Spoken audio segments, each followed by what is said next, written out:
Dewan Juri yang terhormat, sadarilah rasisme merupakan di mana orang-orang merasa bahwa ras mereka lah yang paling benar sehingga mereka cenderung merendahkan ataupun mendiskriminasi ras ataupun suku lain. Kami rasa ini sangat tidak pantas untuk dialami oleh anak-anak. Mari kita karakterisasi terlebih dahulu bagaimana karakter anak-anak itu. Satu, mereka masih rapuh bukan secara fisik maupun mental. Jangankan ketika kita menghina fisik anak-anak, ketika kita melarang mereka untuk makan makanan favorit mereka aja, mereka bakalan nangis bukan karena kita menyembunyikan permen ataupun coklat dari mereka. Artinya mereka belum siap untuk menerima yang namanya rasisme yang begitu berat untuk mereka. Dua, ingatan mereka itu umumnya masih kuat Dewan Juri teman. Kita pasti pernah mendengar kalimat jangan asal-asalan janji sama anak kecil karena ini akan mereka selalu tagih sampai mereka seumur hidup. Kita bisa lihat bahwa ketika kita secara nggak sengaja bilang janji kita misalnya nanti kakak belikan ya, esoknya mereka akan menagih bukan, kak mana gelang Barbie-nya, atau kak mana nih es krim yang kakak janjikan. Artinya ingatan mereka masih kuat bukan. Ini berbahaya untuk kaum minoritas yang terkena rasisme. Dasar kamu hitam gak kelihatan,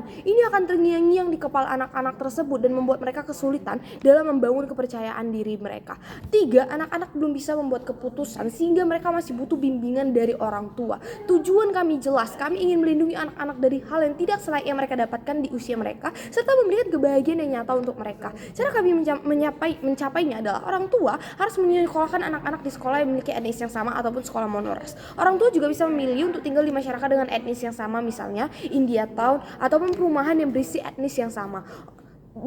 Sisi mana yang dapat memenangkan perdebatan ini adalah satu, sisi mana yang dapat membuktikan bahwa kehidupan aktor sebagai anak kecil akan lebih aman dan terproteksi. Dua, sisi mana yang dapat menjelaskan bahwa ini cara yang paling efektif untuk membangun ataupun memberikan kebahagiaan kepada anak-anak mereka. Oposisi harus bisa menjelaskan bagaimana anak-anak akan aman dengan hukum yang belum berhasil untuk melindungi rasisme dari anak-anak ini. Dua isu yang akan saya bawakan. Satu, kami akan buktikan kepada Anda bahwa mengisolasi anak adalah hal rasional yang dapat dijustifikasi. Dua, kami akan buktikan kepada Anda bahwa mendaftarkan anak di sekolah monoras ini akan baik-baik saja dan sama baiknya ataupun bagus untuk masa depan anak tersebut.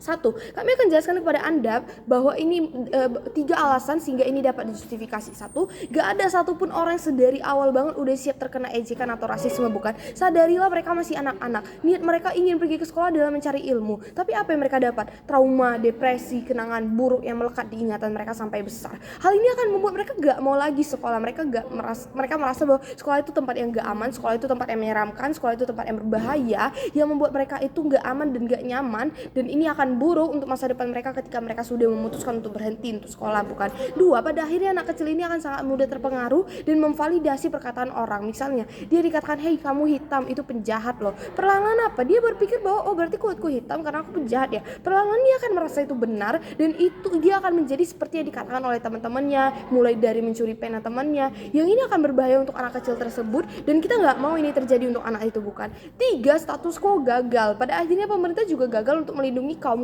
minoritas yang mendapat rasisme tersebut bukan. Kita bisa lihat kursi-kursi di parlemen hanya diisi oleh kaum mayoritas, partai politik juga dipengaruhi oleh voter mayoritas, sehingga oposisi nggak bisa bilang bahwa ini adalah ego orang tua karena sedari awal orang tua nggak punya harapan lagi ke masyarakat mayoritas yang terus melakukan rasisme dan pemerintah yang nggak pernah ada regulasi yang jelas untuk menyelesaikan kasus rasisme pada anak-anak ini. Pemerintah gagal, masyarakat besar pun gagal, sehingga orang tua punya hak ataupun terjustifikasi untuk mengisolasi anak-anak mereka yang merupakan kaum minoritas di suatu negara itu.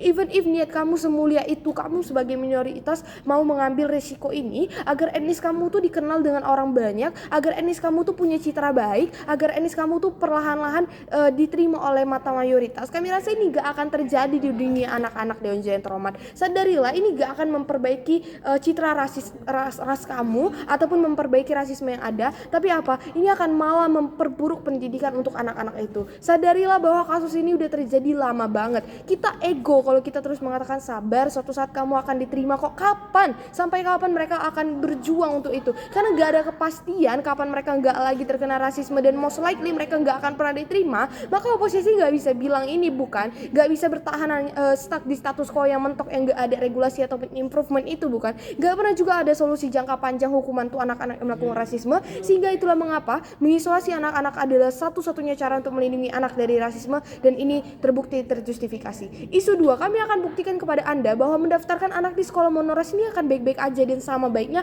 atau makanya ini lebih baik untuk masa depan anak yang merupakan minoritas itu. Sebelum suatu sekolah berdiri dan berjalan di suatu negara, mereka harus menjalani pemeriksaan yang ketat terlebih dahulu, bukan? Sehingga sekolah tersebut sudah mengikuti standarisasi. Oposisi tidak bisa mengatakan bahwa setelah lulus dari sekolah monoras tersebut mereka akan seperti keluar dari goa, karena kenyataannya mereka tetap mendapat pendidikan yang sudah sesuai dengan standar negara tersebut, bukan? Jikapun sekolah itu sejelek ataupun seburuk itu, maka sekolah itu gak akan pernah berdiri. Even if monoras itu, sekolah monoras yang etnisnya sama semua itu gak sebagus sekolah-sekolah umum yang unggul di negara tersebut, kami rasa ini gak akan apa-apa dan baik-baik aja, karena yang terpenting dari pendidikan di usia anak adalah karakter building ataupun pembangunan karakter, bukan? Kami akan buktikan kepada Anda bahwa ketika ia disekolahkan di sekolah umum atau unggul, ini akan sangat buruk untuk kehidupan ia di sekolah tersebut. Kami rasa sekalipun kamu punya potensi yang bagus banget, tapi kamu sekolah di sekolah umum ataupun yang akan membuat kamu terkena rasis, potensi kamu itu akan sia-sia. Satu, kamu akan tertekan dengan diskriminasi yang ada di Dewan Torman. Misalnya kamu yang menjadi seorang pemimpin kegiatan ekskul sekolah ataupun pemimpin kelas